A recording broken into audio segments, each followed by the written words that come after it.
akan membahas tentang materi yang diberikan oleh dosen kita, yaitu Heria Oktaviani, MSI. Materi yang saya akan bahas yaitu mengenai tentang teori perkembangan Albert Bandura. Yuk kita bahas sama-sama. Sebelum kita membahas materi tentang teori perkembangan Albert Bandura, kita bahas dulu Albert Bandura, biografinya. Albert Bandura lahir pada tanggal 4 Desember 1925 di Mundaare di Alberta. Ia meninggal tanggal 26 Juli 2021 pada usia 95 tahun. Ia memperoleh gelarnya di Universitas British di Columbia pada tahun 1949 setelah 3 tahun belajar dan melanjutkan sekolah pascasarjananya di Universitas Iowa.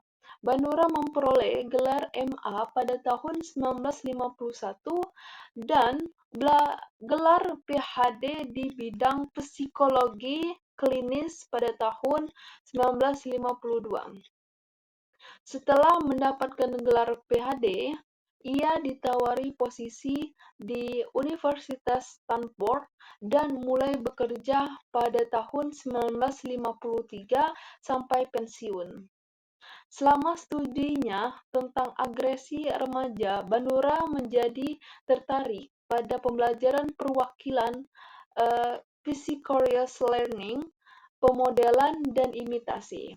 Bandura diakui secara internasional sebagai salah satu psikolog sosial paling berpengaruh di dunia atas penelitian inovatifnya tentang pentingnya belajar dengan mengamati orang lain.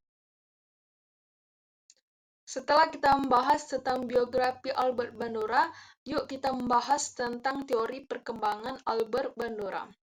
Albert Bandura merupakan seorang psikolog yang dikenal karena teorinya tentang belajar sosial atau social learning theory.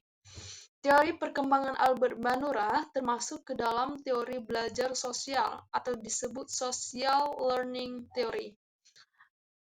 Teori belajar sosial atau social learning theory maksudnya fokus pada bagaimana individu belajar melalui observasi dan imitasi perilaku orang lain. Bandura menjelaskan bahwa pembelajaran tidak hanya didasarkan pada pengalaman langsung atau trial and error, tetapi juga melalui pengamatan terhadap lingkungan dan interaksi sosial, yang kemudian berkembang menjadi teori kognitif sosial atau social cognitive theory. Maksudnya, teori kognitif sosial atau social learning theory ini mengembangkan lebih lanjut dari teori belajar sosial. Bandura menambahkan aspek kognitif, yaitu bagaimana sih proses mental seperti perhatian, motivasi, dan keyakinan diri atau self-efficacy mempengaruhi pembelajaran. Teori ini menekankan hubungan timbal balik antara individu atau kognisi, terus perilaku dan lingkungan. Teori ini berada di persimpangan antara psikologi behaviorisme dan kognitivisme, karena melibatkan proses belajar dari lingkungan behaviorisme sekaligus melibatkan proses mental atau kognitif. Social learning theory. Teori ini menekankan bahwa manusia belajar melalui 3 cara, yaitu ada 1 observasi, yang kedua imitasi atau peniruan, dan yang ketiga ada model atau modeling. Model itu artinya contoh perilaku, ya. Nah, Bandura berpendapat bahwa pembelajaran tidak hanya terjadi melalui pengalaman langsung diri sendiri, tetapi juga melalui pengamatan perilaku orang lain.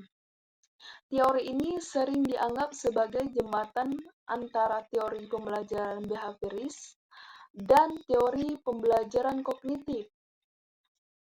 karena melibatkan perilaku yang dapat diamati serta proses kognitif seperti perhatian, motivasi, dan memori.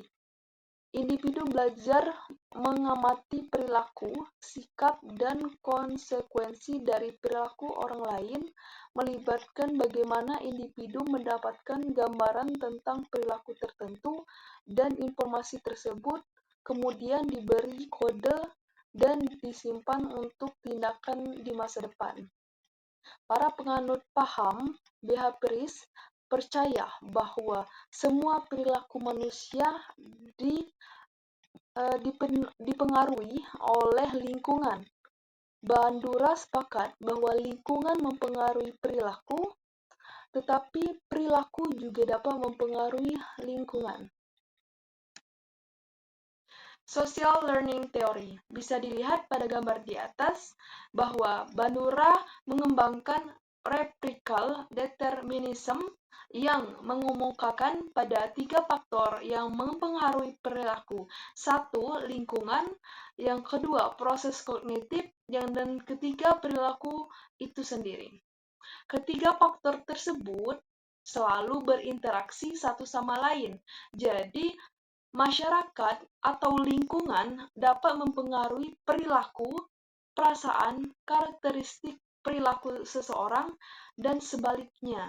Hal tersebut dapat mempengaruhi cara individu berinteraksi dengan masyarakat. Adapun eksperimen dari teori Albert Bandura yaitu Bobo doll eksperimen.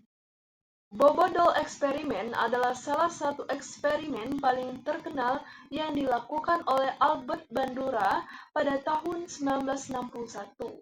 Eksperimen ini bertujuan untuk mendemonstrasikan bagaimana anak-anak dapat belajar perilaku agresif melalui observational learning atau pembelajaran dengan mengamati. Eksperimen ini menjadi dasar dalam pengembangan social learning theory. Bisa dilihat pada gambar di samping, yaitu tujuan eksperimen ini Bandura ingin menguji apakah anak-anak akan meniru perilaku agresif yang mereka lihat dilakukan oleh seorang model terhadap boneka tiup besar atau Bobo doll.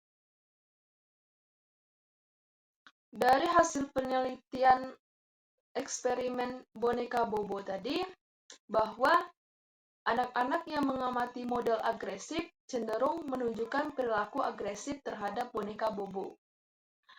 Yang kedua, anak laki-laki lebih cenderung meniru perilaku agresif fisik seperti meninju dan menendang. Yang ketiga, itu anak-anak lebih banyak dipengaruhi oleh model-model yang berjenis kelamin sama. Yang keempat, anak-anak yang dihadapkan pada model agresif lebih cenderung menunjukkan agresi verbal dibandingkan anak-anak yang tidak dipasangkan dengan model agresif. Eksperimen tersebut dengan jelas menyoroti bahwa perilaku anak kecil sangat dipengaruhi oleh tindakan orang dewasa. Mereka juga menunjukkan bahwa anak kecil mampu belajar dengan mengamati perilaku orang lain dan akibat dari perilaku tersebut.